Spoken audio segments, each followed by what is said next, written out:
I think the same build, Armlet Radiance. Yeah. Armlet Radiance, Manta, Octarine, it's too strong. The build up is too good, and it just scales way too hard into later stages. And just it accrues you way too much gold to be able to throw into your teammates as well. That's the nice thing, is they have the Alchemist, and you look at all their heroes, every single one of them can receive an Aghanims, of course. That's true, yeah. They are all going to be wanting one. Who gets priorities?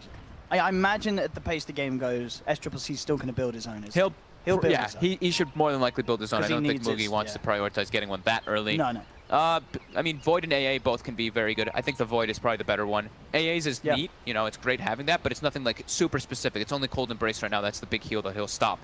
While Void, the Chronosphere gets dropped down to 60 seconds, and that's their big team fight on the side of Newbee. So I'd imagine it would be the Void who gets it, whenever he gets it. I mean, we'll talk way later down the line. Starting themselves with 4 heroes bottom, making sure they can guarantee themselves that bounty rune. No Till up top by himself for now. So KP again, starting out with same items. Poor man's shield with the tangos. Feeling like he should be able to force a good amount of experience versus a Wyvern PL dual lane. Probably expecting Jarex to start bottom to give S4 a nice fissure block start since he's on Dire, so he'll get a nice actual couple waves on the Panda.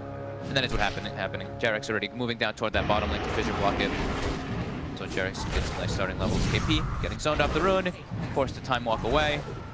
So we get a 2-for-2 bounty rune trade. And of course, though, it is an Alchemist who gets it, so a little bit more gold for him. Yeah, it looks like, during this laning stage, I wonder if we are going to see OG send a second member towards the mid lane to help out Ana, if they do simply leave him alone. At the moment, it looks like they're going to leave it. There's the straight 1v1 between Ana's TA and SCCC's Invoker. And Ana should definitely win that matchup. Yeah. It's a very heavily favored TA for TA. So yeah, Jarex does block bottom, and not only that, did they not only fissure block bottom, but they block both pull camps. So Rubik AA, 2 heroes that really suffer on needing levels, so they want to be able to pull. And now, not only that, they can't pull the lane back. So S4 should be able to get a good chunk of experience down here without too much worry. I'm seeing mid lane already. Jarex has come round, and he's looking for an opportunity to try and make a play onto SCCC. Has the fissure, it's a good block as well. SCCC's going to make the long way round. Not enough damage really from Ana to do too much, but again, it's just making this lane, go from easy to even easier in these early levels. He has to walk all the way around. Yeah, misses the whole wave. Misses 2 CS so far. If Ana's able to get a couple more denies, and misses 3, almost 3 full creeps of experience, 2.5. Bottom lane, we're seeing S4 have to deal with the fun of the chilling touch it. Faith with the harassment. Wave will naturally push out, but they do actually find the D ward on the hard camp, so they are able to kill it, and they do have it open, so they're able to that mid lane. They may just get this killer. They drag Ana back. He does still have the refraction, so he should be safe, to be fair, with the refraction available. In fact, he's holding on to it here. Whew, living on the edge, has the salve. Ana, he knows what he's doing. He's got the control there. He did the math. Okay. Haka, though, just staying in mid now for the time being. They know they can't really zone off the Panda anyway. But that being said, Panda does get frozen up bottom by the cold feet. Getting chased. Low. Nice little play there from Jarex, though. Froze the fissure up from the low ground. Time and space created for S4 to back up. Get himself away. To be fair, looking at the CS, it looks like Mugi's not really having a perfect time down in the CS. I guess the brew with the mischance, throwing out that alcohol, slowing him down. Yeah, the mischance is super obnoxious. Yeah. Mugi having to also last hit under several range creeps can make it a little bit more difficult because of the way the lane's been constantly pulled back by OG. Brew pick certainly working out in terms of slowing him down. Mid lane CS, Ana still with the lead, 12-7. Yeah, he should win pretty handily. SCCC's getting his levels now, though, so he's got the level 2 Forge Spirit, so it helps a bit. But Jarex coming in, they do spot him, though, with that Observer Ward placed in the river. They know that he's in the vicinity to try to go for the block. SCCC's starting to back up already. Jarex with the wraparound, ready to play with this once more. That being said, though, the block. They're not going to be able to do a fair bit of damage here. Cacta is there to try and back him up. Still trapped. Not enough. SCCC down.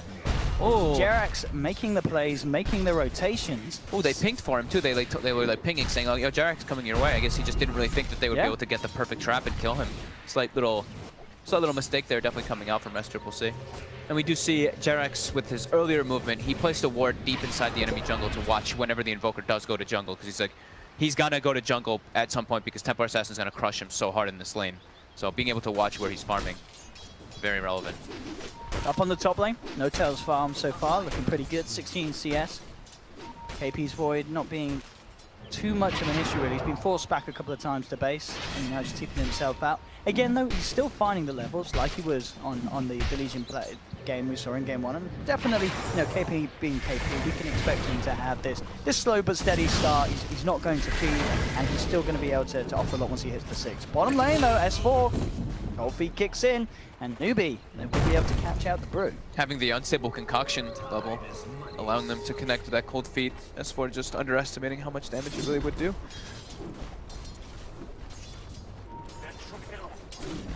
Do we have ancient stacks during all this? We do, since Jerax has been playing around bottom and mid lane. Triple ancient stack for Ana, and not only that, Jerax has arcane boots already, so he did get that first blood. He did, yeah. So yeah, that makes sense. From that. I was like, damn, he got those very early. So really good for him and very good for his team. Because mana boots in this game are actually really important for all of his heroes. Like, PL is a hero that likes to not have their own like mana type item. They only want to have the Aquila. So having arcane boots early on is very good for that and the Panda, the Brewmaster. Bottom lane, Kaka actually looking to wrap around, but S4 has his eyes upon it. Kaka holds him back with the telekinesis. Jerax is trying to come there with the Fissure. 4 seconds, though. 2 seconds, 1. Oh, Kaka says it knows on cooldown. So there's the Fissure coming out, and with the collapse slow from S4, they're going to be able to take down this Rubik almost certainly. Tries to get himself up to the high ground, but S4's there with the last touch. Oh, I don't think he knew that. I think he was like, oh, I'm going to get blocked here on this ramp, but it was still on cooldown for a couple seconds. So a little unfortunate for him not knowing that Fissure was down. Jerax certainly making plays. We saw in the Tusk game it was not necessarily the start that we kind of expect from Jerax in terms of rotations, but game 2 he's making magic happen on the Shaker. Yeah, it definitely has changed up already. He's going to keep making those movements, playing around bottom and mid over and over again. Mid now. It's going to need some help because Ana is being focused by 3, and here we have, it's a very strong gang. Cold Feet, telekinesis. There's no way that Ana can escape from that. It's you know, that duo. It gets the kill every time. If Kaka hits the telekinesis, the only person that can really kind of save is if they bring a Wyvern in, but still they've got a fair bit of magic and the Sunstrike as well. Bottom. SCC's potential there's pure as well. The smoke does break. I don't know if they're going to be able to get in range. They are. Jerax is there with the Fissure as well. Could have a concoction to throw out and buy himself some time as he tries and makes his way back towards the tower, but indeed it's not going to be enough as the 3 surround him, bring him down. Faith is there trying to find something in response, does actually get the kill onto Fly, but OG looking to punish him as well. No, they're not going to quite make it. Kaka with the telekinesis holdback keeps Faith alive, and now Kaka's turning with the Fade Bolt. He's only gone and done it, takes down Jerax in return, and he'll even get the range creep. That's a feels good man for the Rubik as he holds it off down bottom and is able to get something in return. Took them a bit longer than they wanted to have to kill that Alcap since he has Trent and a Helm already. Did tanker than they had probably initially expected. They also wanted to be able to get a better wraparound. They were walking in with the smoke and Alchemist actually stepped up and broke it. So they had to get like a weird kind of approach the way they took that fight. Jerax, see what his movements are to be next. Has that ward, see when he wants to get that place down. The ancient stacking continues for Ana. A triple stack on his ancient camp and so 2 triple stacks on both ancients. Oh, look at this well up top. Yeah, No Tail playing super aggressive. KP has got the shrine to back off to. Jerax still in position around the mid lane. Faith is there for Newbee. They are going to try and move in themselves onto Ana, but a quick Fissure from Jerax holds back the play, and Ana will be kept safe. Jerax still having around this point. About playing around with Faith. Himself out of range, the Cold Feet proccing. Yeah, will be fine, but it's certainly forcing a lot of attention from the Newbee side towards that mid lane as KP continuing to have to deal with the pressure that No Tail's applying, farming the wave right underneath Newbee's tier 1. Not a fear in the world on this PL at the moment. KP doesn't have too much fear either. That's true. Yeah, he's not in danger of dying. Yeah. No Tail will secure the tower though. That's just a quick tower as well, pre 8 minutes. Nice. So getting away with that pressure. 1,500 gold in the bank. Mugi, of course, still at the top, albeit he is the Alchemist as expected. Yep. For net worth. And just some big stacks, as you keep mentioning, for Ana. That's going to be where we see him really step up from this mid lane. Yeah. We're getting both camps looking incredibly tasty. So we've got, what, 1 4x and 1, I think only, oh no, they're both 4x stacks. So. They did get the next one. Bottom lane, the Sunstrike. Oh, but that Fisher though, it is going to hold Newbee back. And oh no, gives the time for the Primal Split to come out. Again, Jerax in the right place at the right time to save his teammates. And not only that, by the looks of it, set up for kills. They've got the rotation for No-Tail. They're chasing down Moogie. Can they finish this off? One more stun comes out from the Bruling. Jerax looking to close the distance. Moogie has got another concoction to fry. In fact, oh, S4's going to get turned upon. Comes back out after the Primal Split. He's 2 down low. KP's there. Oh, he's got a Chrono, but he hasn't got the mana for it. Could have been pretty big if he had it, as they were so close to each other, but he didn't quite have the mana to turn around for any sort of play. Those are some very unfortunate missed micro plays that looked up by S4. He switched to go for the courier with his fire thing, and then he went to go for the Rubik as well, but it was just too little damage. He actually ended up like standing still for a second. He was like kind of switching targets back and forth. He pretty much went for more than they could have chewed off. He wanted the Alchemist. OG but again in a bit feisty. They're trying to play, but look at this wraparound that's coming in from Newbee. They're smoked up, they have the Chrono. KP jumping forward, he'll lay it down. It's only going to catch one of them, but it will mean they secure the kill onto No-Tail. They're looking for more, but Jerax is out with the TP. Fly deep amongst the trees down towards the bottom. We'll have his TP back off cooldown in 5 seconds. They're coming a searching. Doesn't look like they'll spot Fly out. Fly should be fine, and indeed does manage to TP himself back to safety. 2 unsuccessful rotations though for OG, and Newbee capitalizes on it big time. And we see the Faceless Void, he's going for the Dominator build. Okay. That's a pretty sweet item choice actually. I haven't seen it too often, but of course the neutral creep can be very beneficial inside your Chrono. The success of that one, ready to go for another smoke play, picking it up. AA. We saw Ana clean up one of the stacks. He's now up to 1300 gold, as he at the moment has queued up the Blink Dagger, so looking to grab that as his first item. Top of the Blightstone rather than the Deso Rush. Yeah, I think he wants to get involved a bit earlier, make space for, so PL can just be that monster that he is, just farm. Takes that hero a long time to get online. Supports, seeing the Rubik AA getting very close to level 6. AA just actually hits it, while on the side of OG it's level 5s from both supports. I just now done for SCCC, so still very good timing for him there in that mid lane. Yeah, they're looking really good. Try and go with the Ice Blast. He's going to find the connection. Cold Embrace heads by some time for No-Tail, but the Sunstrike comes in. He's surrounded by Moogie and the boys. Can he get his way out of there? Looks like he can just in time. Cold Embrace buying him the time to do so. S4 is actually looking to go back in on this. He's coming around with the wraparound. He does have Primal Split. Eyes towards Kaka as he forces him back. Moogie's still further up the lane. Now gets himself out of there with the quick TP back to base. He won't quite find the kill that they're hunting for, but they do keep No-Tail alive. Ana back to the stacks. This will be that Blink Dagger gold done and dusted. So as you say, he can get involved now. Yeah.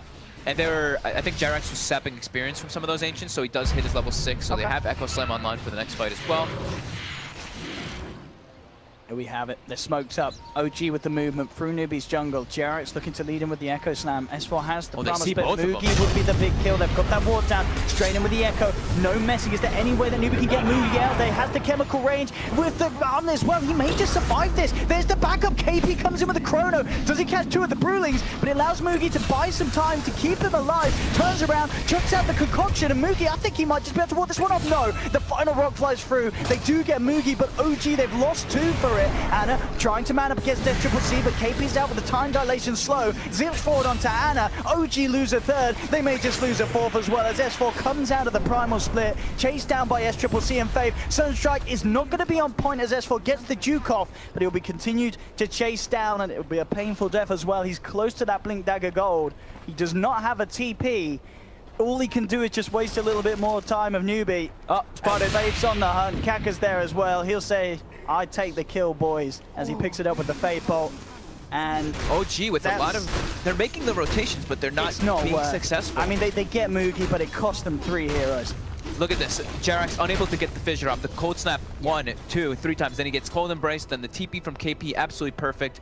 2-man Chrono and a Bruling. They just couldn't kill Moogie soon enough. Yeah. Then they do get him at the end, but he gets this chance to BAM to throw out another stun. That sets up KP to finish off Fly with the help of Faith. That lets everybody, all of Newbee react in time. Very deep play from OG, and not to great success. Obviously the reveal as well of Ana's Blink Dagger. And Ana died right away too. I think I'll actually purchase the blink right afterwards, but he does yeah, reveal yeah, it now. yeah. Yeah, he reveals it now, but the thing is that this is an over-level Templar Assassin. This guy just farmed 2 gigantic Ancient stacks and then just dies right away, so definitely a big amount of experience going toward the way of Newbee. And I mean, this Void, this is an offlane Void who is with a Dominator already, level 10. Super farmed. And Jerax looking to play around with SCCC. Jerax has the setup with the Fissure in the dust. But SCCC getting his way back. Kaka's there with the hold back, trying to buy time for SCCC to escape, and it will work. No, Ana, he's up in deep. He wants to get this, and he will. He gets the kill, blinking in with the Meld Strike, but now Newbee with the wraparound. Mugi gets the concoction out, but with the Winter's Curse to hold back the 2 of them. Jerax with another Fissure blocking off Faith. Means the OG will get away with that deep play this time round. Ana just manning up, and the rest of OG there to back him up and get him out of there. It looks like Mugi is going for a different type of build, by the way. The old build that we used to see on the Alchemist, the Shadow Blade build. He's getting fissured up, though. TA's starting to focus on him. They don't have the damage once the Chemical Rage comes off, though. So he's going for the Shadow Blade build, looking for that ganking kind of build that we used to see Alchemists do in the past. Shadow Blade, you just stun somebody, and then they have the Sunstrike, of course, on top. So can be a option if he wants to go for it. Okay, there's your Blink Dagger on S4 as well, so he's going to be kitted out to get into better position. Diffusal Blade being closed upon by No10. 2 Blade of Alacrity's done so far. Interesting to see where KP goes next with this build. Just looking to finish off the treads after the helm. We'll see what the next plan is if he wants to build up some more Auras like Vlads, etc. If he sees priority getting the Blink Dagger. So high level on the Void.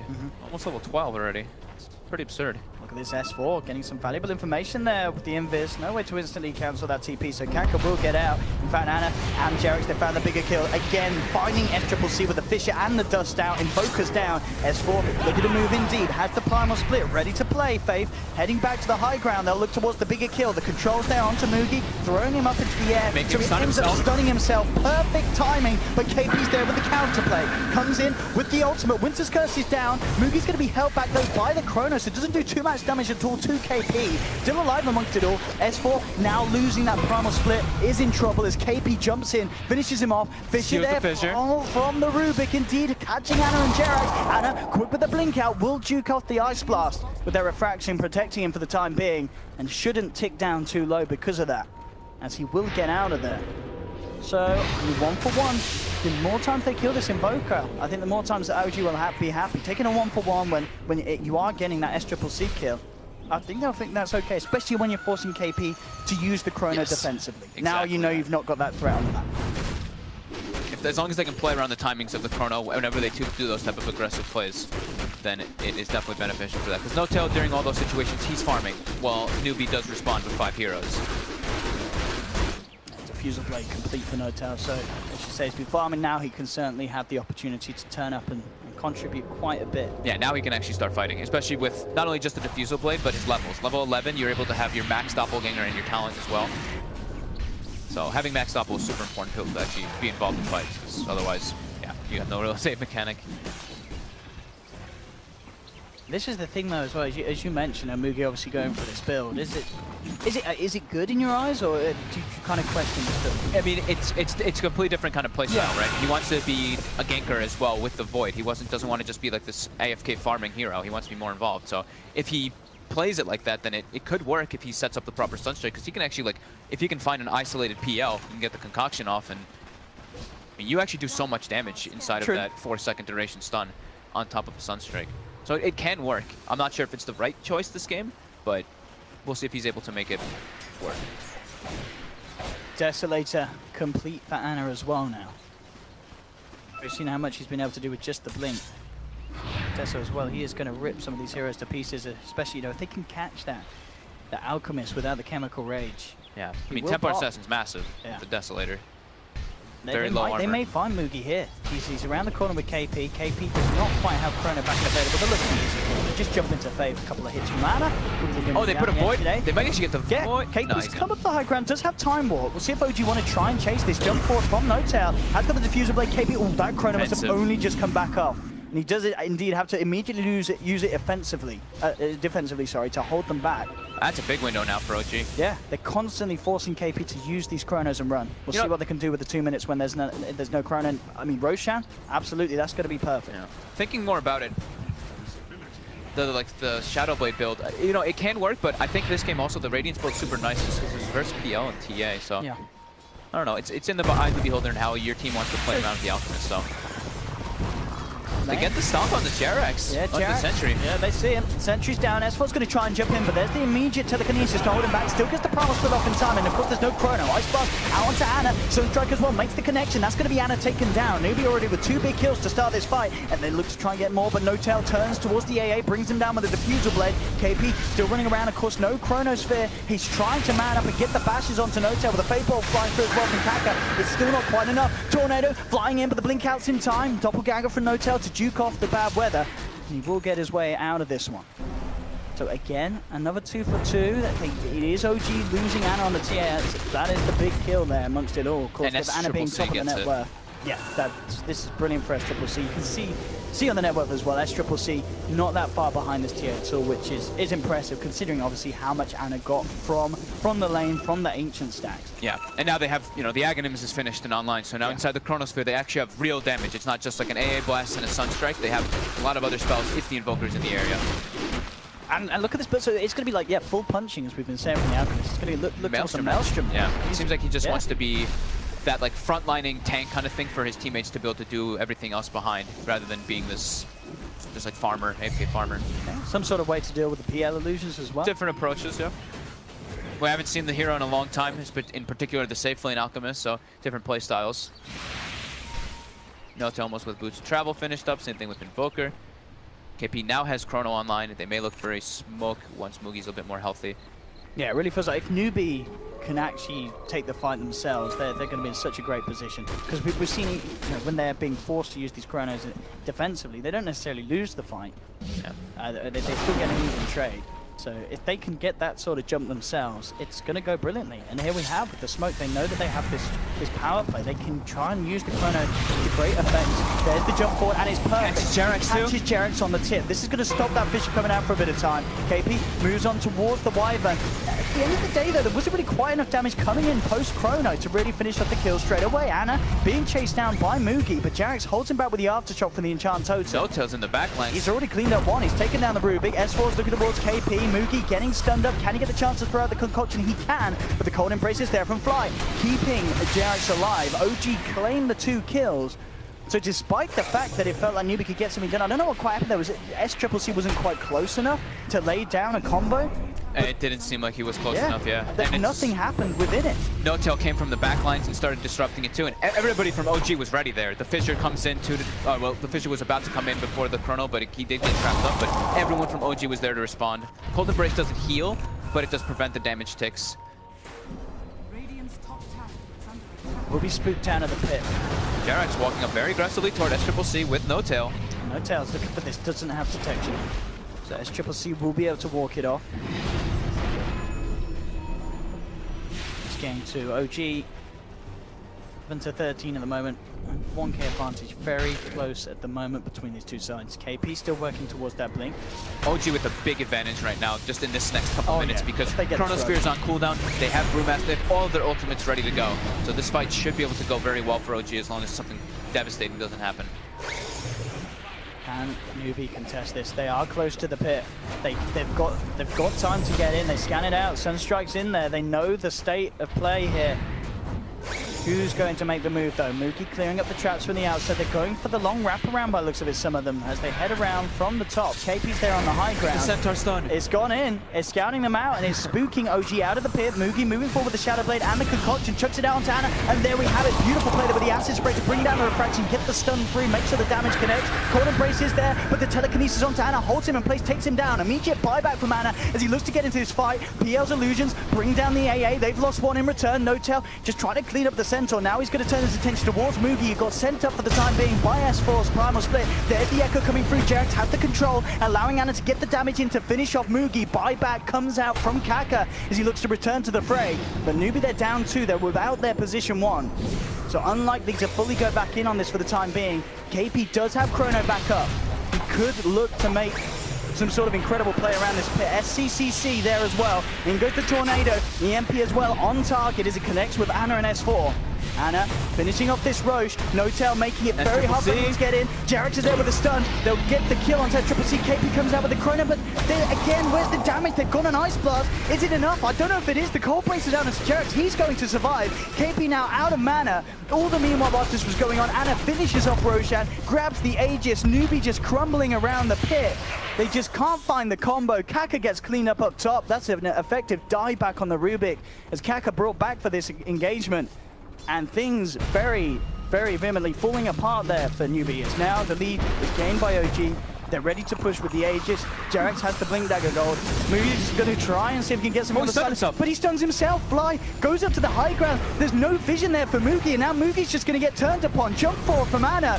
Newbee have just gone full downhill as steep and fast as you can. As the last couple of minutes have just been a Newbee nightmare. Oh my goodness, Moogie just trying to make a little sneaky play there, but big mistake. He drops the acid spray and loses vision of the Winter Wyvern for just a second. That Roche fight was crazy though. The decision from Ana there to buy back instantly was absolutely paid off. Instantly, what was actually just what won them the fight, because if they didn't have him, it would have been Newbee's all the way. And Jarex getting a beautiful Echo Slam on the two main heroes that he needed to was great setup. And Fly's positioning, he's been getting the ideal cold embraces. Sometimes he just can't save them, but he's been getting very good ones to at least prolong their death to be able to get extra pickups. There's their jumping on Kaka. He's stolen Refraction. He's going to need to be stealing a coffin as well now as he's out and down for 30 seconds. The Rubik is dead, and OG claim another tier 2. It's all looking pretty grim now for Newbee. It just feels like we haven't seen this Invoker Chrono combo come into play. I'm not really sold on this out pick and the play. It's just not, it's not done much at all. Like, sure, he throws out a stun, but at this stage, it just doesn't get a kill. It doesn't matter that he maxed out the acid spray, had the concoction, and he's gone for this fighting build. It's an Alchemist in 2017 at the end of the day. Yeah, and he's gotten shut down very heavily. I mean, they invaded his lane over and over again. It's hard to fight versus a PL when your only form of lockdown is really a Chronosphere too. No-Tail is literally just going absolutely berserk in the back lines while his team causes such a ruckus in the front. These illusions just mana burning everybody down, and Newbee's unable to really control him at all.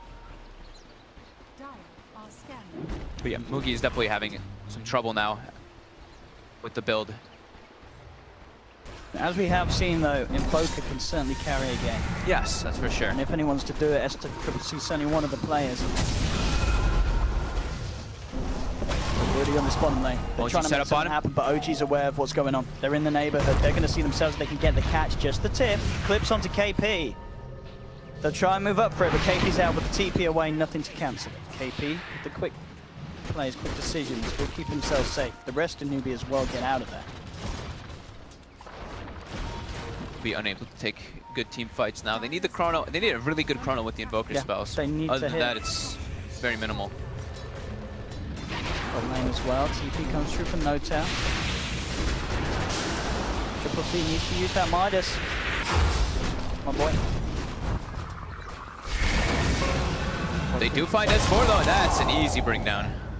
So that's the kind of combo that we need to be seeing from Newbee.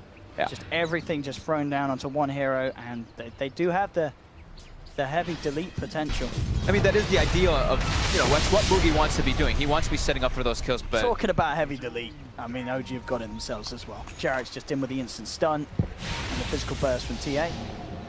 Not even needing the Echo Slam for that. So now they still have all their ultimates for the fight. Top lane Kaka, there's no hope for him. TP's out, at least attempts to, but No-Tail's damage at this stage. Yashvia, defusal level 2. Much too much for that Rubik to withstand. He's getting way too big, and they don't have good ways to deal with him if he's not inside the Chrono. Moogie actually gets blocked by Jarex.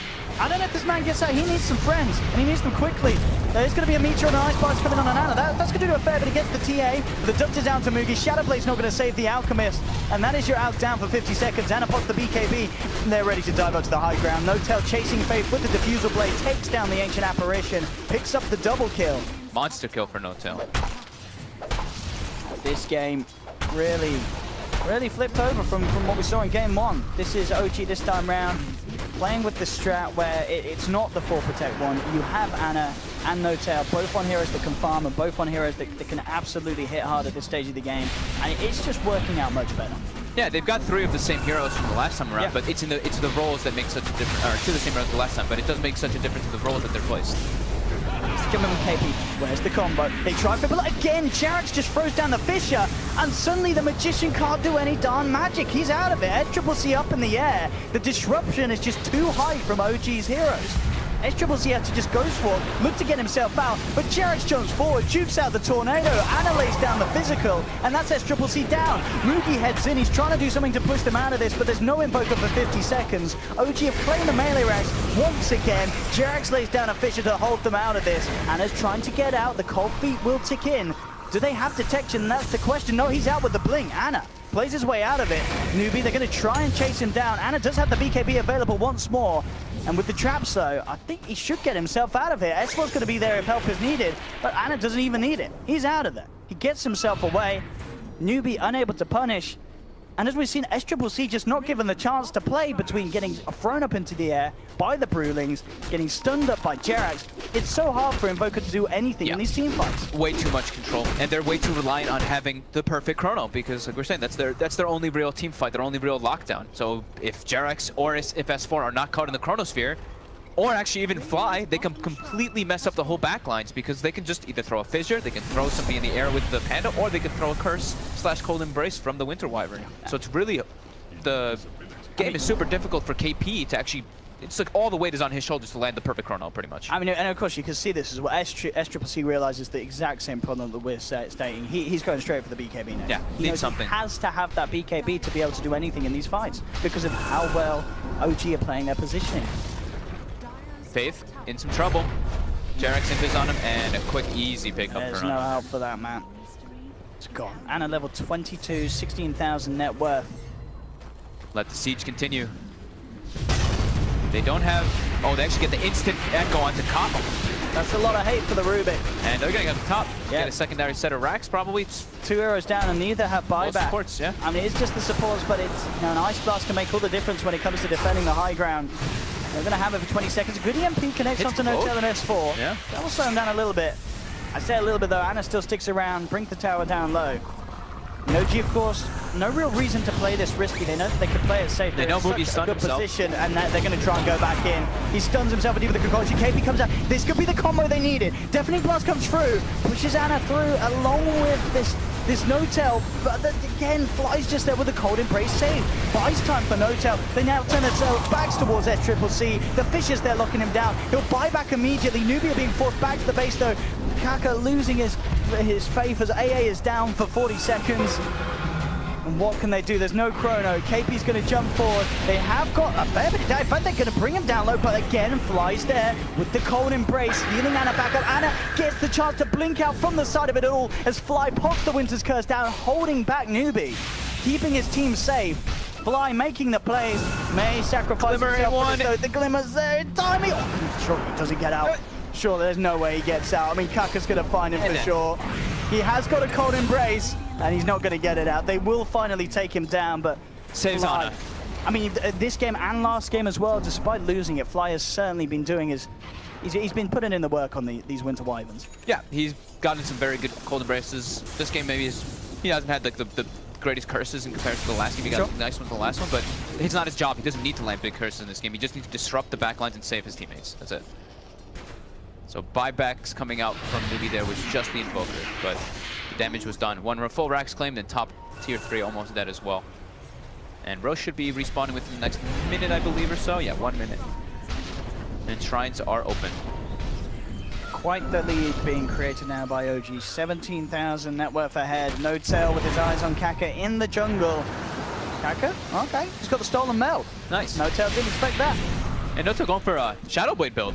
So he's looking to go for his own kind of pickups on the sides. And that makes him super hard to kill. They've been struggling to carry reveal because their supports are kind of poor. So why not get even more?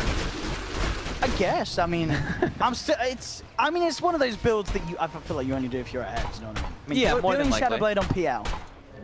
And like, it's one of those builds where, say the game starts to turn around, they start being able to kill Notel. I think you maybe go, did he really need to build a Shadow Blade? But they're obviously so far ahead now, they feel very comfortable. There's only the Chronosphere to pick him off, though. So if he is split pushing and stuff, it's like with the Shadow Blade, he's like pretty much near unkillable. But yeah, it is more than likely just because he's like, you know, we're ahead. I have the luxury of being able to switch the item build up a bit.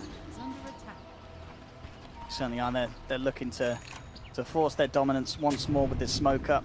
They've got Gem on I think it was the Brewmaster as well. They do. Get this wrap around on Newbee as well. We've got full Daedalus. Full Daedalus on Ana. He is Easily two-shotting most of these heroes. Ooh, KP. KP's stuck in the trees? Stuck. If Time walked into the trees, he has to blink out. Looks like they didn't want to jump on him straight away. And in fact, despite that, it felt like OG would get a bit of a better catch there. They may get Kaka. Well, I say may. The Tornado's there to buy Kaka some time. He heads himself back over the higher ground. I thought it's a bit of a miracle no one on Newbee died there. Wow. I felt that. I mean, they had the PL illusion watching the void. They knew he was there, but they just kind of ignored KP. Scared of the Chrono, man. I guess. No need to force a big fight right before Roche is starting, right? True. They just force want to get the them away lanes from out the pit. and just be annoying. Yeah, okay. Exactly. Playing it super safe, OG. Back into the pit they go. And yeah, with the way that they played that, Newbee far too far away of getting over here in time. Yep. Ages and cheese for a TA and a PL at this point in the game when they're this far ahead. 20k gold lead. It's looking very tough for Newbee. All that weight, like we were saying, on KP's shoulders to land those beautiful Chronospheres. And they have to make sure that SCCC is in a good spot to get his spells off, because as we've been seeing, like we said over and over again, they're being disrupted over and over. They're looking to smoke into this. I think they obviously know that with the Aegis picked up, OG are going to want to try and go for this sort of push. So they want to get the surprise jump from the high ground. Obviously, there's the chance that OG may get themselves some high OG smoking from out. mid, though. They're smoking through the mid lane. Wrap around. This could catch them off guard. There's the jump in, looking for Moogie. Moogie does have BKB available, and he will pop it. No-Tell immediately looks to make a beeline for the backliners. Kaka getting focused by the Arctic Burn. Jarex jumps forward. Absolutely just whacks down the Rubik there with the Enchant Totem. That's going to be one down for 50 seconds. The rest of Newbee being forced back, and there's more than enough space here for Ana to just hit into the racks. No-Tail as well, just sending out the illusions, keeping Newbee forced back to the base as Ana cleans up the melee racks for free, takes the full set as well. As Newbee just seem unable to do anything against this power that OG has built up to. They need KP to get a Dream Chrono. They're using their other smoke. They need a bit of a miracle here. No-Tail heads forward as well. They'll drop the Chrono. It's only going to catch the PL. They will get the kill, but Jarex is in there on the backlines, lands the Echo Slam, buyback immediately from No-Tail as he looks to come back into this fight. Potentially even finish off the game as Chrono's being used. AA is down. OG are forcing down this last bottom lane of racks here. We'll see how safe they play it, but they are almost certainly going to feel very, very confident. Invoker's buyback still on cooldown for 3 minutes. Everything's just being thrown out bit by bit, but it just doesn't seem enough to bring down OG. There's finally the BKB on SCCC, but it could be just a little too late. They're waiting to get healed up before they walk back in. Cold Embrace on is now mostly healthy, so time to siege. Those other side lanes are naturally going to push in. Newbee under a ton of pressure here. No Chronosphere. Right, there we have one Fisher jump in from Ana, a couple of hits and the Shaker's down. The final tier 3 gone, the last set of frags exposed. What can Newbee do to hold? We see SCCC just having to deal with his illusions. He tries to head forward to do some sort of a tornado play to keep OG off the racks. The illusions are in. There's the Ice Blast flying across. He's going to make the connection as No-Tail jukes it out with a doppelganger. Primal splits back up. More than enough space here as OG just clean up the final set of racks. And it just seems Newbee can't do anything, and indeed they can't. GG is called, they tap out, and the first series of the day on the mainstream will end as OG get the 1-1. Yeah. We come to the end of OG versus Newbee. Is it this? Much better overall draft by OG this time. From OG. Much better game plan as well. They had a couple failed rotations in the first like 10 minutes or 12 minutes or so.